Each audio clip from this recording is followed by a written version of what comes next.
Ibrahim Traoré penche son regard en ce jour vers le Cameroun. Il dit non à la corruption, non aux fraudes électorales au Cameroun, non aux poignées de personnes qui dirigent le Cameroun. Il demande aux Camerounais de se lever massivement pour réclamer leur justice, pour réclamer le changement. Voilà, pour réclamer le changement en quelque sorte. Et la famille, j'espère que vous êtes en superbe forme aujourd'hui. Et même si vous n'êtes pas en super forme, c'est chaud. Ibrahim Traoré va vous donner la superbe forme, je vous en suis certaine. Donc en ce jour, Ibrahim Traoré a penché un regard vers le Cameroun. Il a essayé de parler pour le changement. Il a essayé de parler pour le changement.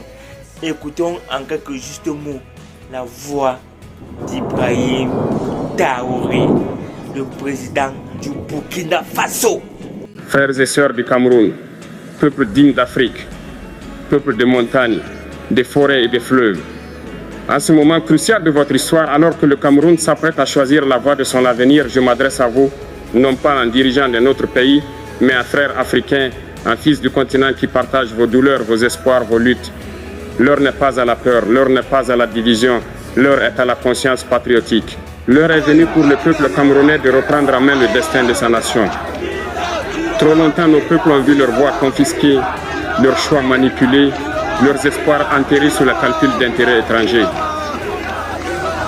Trop longtemps, on a dit aux Africains pour qui voter, comment penser, comment vivre. Mais l'Afrique nouvelle se lève et le Cameroun doit être à l'avant-garde de cette renaissance. Nous devons comprendre pourquoi, malgré nos ressources immenses, nous restons dépendants des autres. L'heure est venue pour l'Afrique de se réveiller, de prendre son destin en main. Nos richesses doivent servir d'abord à notre développement, à l'épanouissement de notre jeunesse. Le vote, ce n'est pas un jeu, ce n'est pas une formalité, c'est un acte de résistance. C'est le moment où chaque citoyen dit « Je décide moi-même de mon avenir » et personne, je dis bien personne, ne doit voler cette voix au peuple. J'appelle les institutions, les forces de défense et de sécurité à rester du côté de la nation et non des individus. Et j'appelle chaque Camerounais, du nord au sud, de l'est à l'ouest, à refuser la haine, à refuser qu'on oppose les ethnies, les régions ou les langues. Car le Cameroun est un et indivisible. L'Afrique a besoin d'un Cameroun fort, stable et souverain.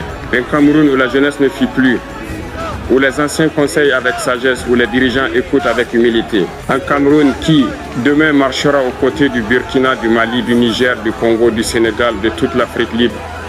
Si le peuple camerounais se tient debout, aucune puissance étrangère ne pourra décider à sa place. Si la jeunesse se mobilise dans la paix et la vigilance, aucune fraude ne pourra renverser la volonté du peuple. Je vous le dis avec le cœur d'un frère de combat. L'Afrique de demain ne se construira pas avec des mots, mais avec le courage des peuples. Et aujourd'hui, ce courage, c'est à vous, Camerounais, de le montrer au monde. Que Dieu bénisse le Cameroun. Que Dieu bénisse l'Afrique libre et digne. Eh oui, vous avez bien compris la famille. Vous avez compris le peuple camerounais. Vous avez compris le message d'Ibrahim Traoré. Les forces de l'ordre et de la sécurité, vous avez bien compris le message. Mettez-vous du côté de la justice. Après ces résultats, mettez-vous au côté de la justice. Vous pouvez soit valider la vérité des urnes et donner au Cameroun le changement pacifique qu'il réclame, soit cautionner la fraude et précipiter notre pays vers des lendemains incertains. Ne dites pas que vous n'avez pas su. Les preuves sont là. Elles circulent déjà dans tout le pays. Le peuple a massivement voté pour Chiroma pour le changement. Vous le savez. Mesurez très bien les conséquences de la décision que vous prenez. Alors, je vous le demande solennellement. Soyez du côté de la justice. Soyez du côté de la vérité. Soyez du côté du peuple. Prêtez allégeance au peuple et non à un clan, une classe ou une caste. Donc, il faut dire non à ça et choisir la voix du peuple. C'est le peuple qui décide qui doit être le président de la République, pas un poignée de personnes qui passent le temps à décider de tout dans le pays. Donc, chers Camerounais, dans la population camerounaise, c'est le moment du changement. Ça, c'est le moment du changement. Donc, disons non à la corruption, non aux fraudes électorales. Et on se dit à très bientôt dans une prochaine vidéo comme celle-ci. Surtout, bye bye.